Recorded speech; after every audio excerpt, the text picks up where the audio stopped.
Si no te pasara la mesa entrevista, si te lo haciendo, por favor. Buenos días, señor Chapán. Buenos días, Carolina.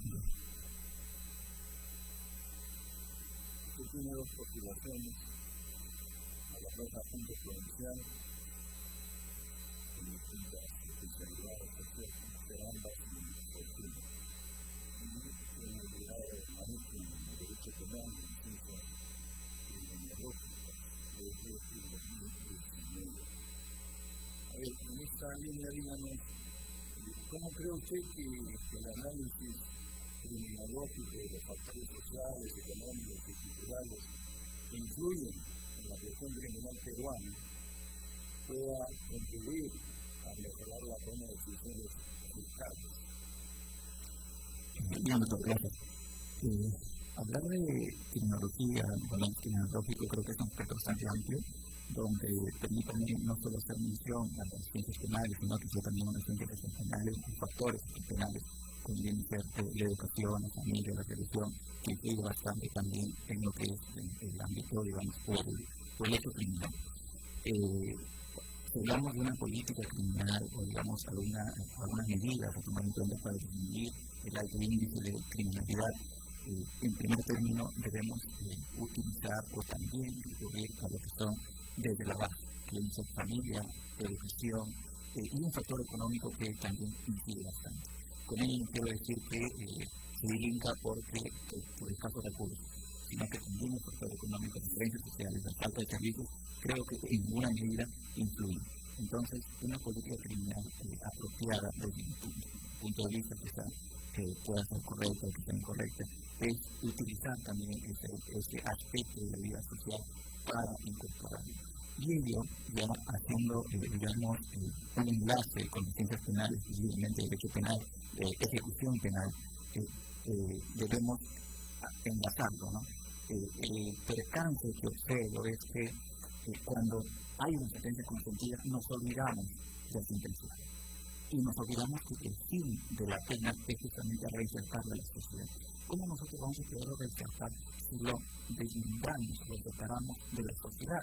Es decir, no le permitimos quizá un mayor acceso a su familia, un mayor acceso a la educación, un mayor acceso al trabajo. Entonces, nosotros lograríamos hacer ese enlace, un puente entre los factores extrapenales con los factores penales, como bien podría ser quizá un régimen penitenciario semiabierto, como existe en otras legislaciones, ¿no? Creo que ello podría contribuir en disminuir la delincuencia por un lado, y segundo, pues, quizá aumentar un poco favorablemente la referencia. Teniendo en cuenta sus anteriores postulaciones, que tienen que ver con criminalidad organizada y corporativa, ¿por qué se cambia de la primera postulación la realizó en el 2021, no había plaza para criminalidad organizada. En la segunda postulación, por eso es que postula el corporativo, en la segunda postulación lo hice para fiscal del crimen organizado, y en esto que estamos haciendo para que la Fiscalía de la Libertad. ¿Sí? ¿Por qué? En realidad, se sigue en 2015 en lo que es en las fiscalías de entonces se llamaban casos complejos, que en la actualidad se llama crimen organizado. También inicié como asistente de función fiscal en San Martín, en la Fiscalía de Crimen Organizado, pero me llevaron unos meses a lo que es corrupción de funcionarios. Luego regresé a la ciudad de Trujillo, también en una plaza de concurso público, a trabajar en la Fiscalía de Crimen Organizado, donde es decir, humildemente considero que tengo cierta preparación en lo que es la Fiscalía de Crimen Organizado. Es por eso que me incliné, cuando hubo la plaza específica, en postular a esa plaza, ¿no?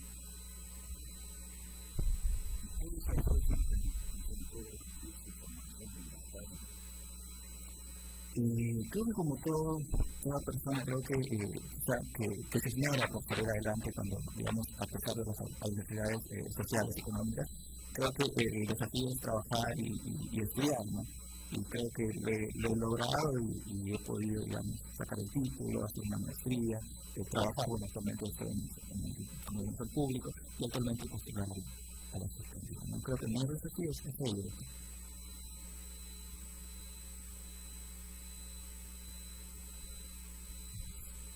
Postulantes Sopana Layo, muy buenos días.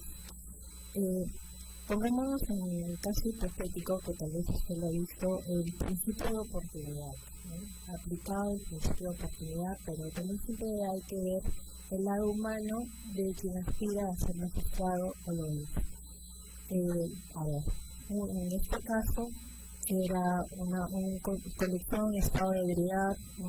Mínimo, y la persona levanta el acta, se compromete a pagar una reparación civil a favor de la sociedad en tal fecha. Llega la fecha y no concurre. Pasa 5 días y definitivamente cuando no concurre hay que promover la acción penal, ¿no? Pero, ¿qué haría usted si a esta persona le presenta una partida de defunción de su hijo? ¿Cómo actuaría? Es una pregunta muy interesante creo que para reflexionar entre lo legal y quizá en buscar la justicia, ¿no? Me he encontrado situaciones similares donde pues creo que en buen criterio se les da un plazo adicional, porque si bien es cierto la justicia da a cada quien lo que merece, pero también permitir hacer esa distinción cuando es necesario, ¿no? Bien. Por ejemplo, es importante la ética, la integridad y todos ya lo sabemos, ¿no? Sobre todo quienes estamos en la función pública. ¿Qué pasaría? Usted postula una plaza de fiscal adjunto y el titular del despacho le dice que le alcanza un documento que saque de su computadora y usted va a sacar el documento con el USB y se percata que tiene material de pornografía infantil. ¿Qué haría usted? Ahí creo que en un momento en un conflicto ético, creo que la conducta ya estaría siendo verificada, sería ilícita, por lo cual pondría en conocimiento para proseguir los tiempos. Gracias.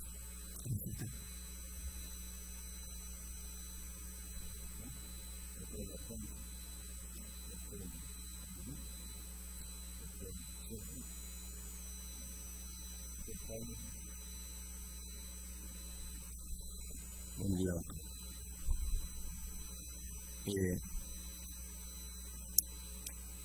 En cuanto a las teorías de surgimiento del Estado, teorías sociopolíticas, uno de sus representantes, la del contractualismo, es Thomas Hobbes, señala, en resumen, que el Estado surge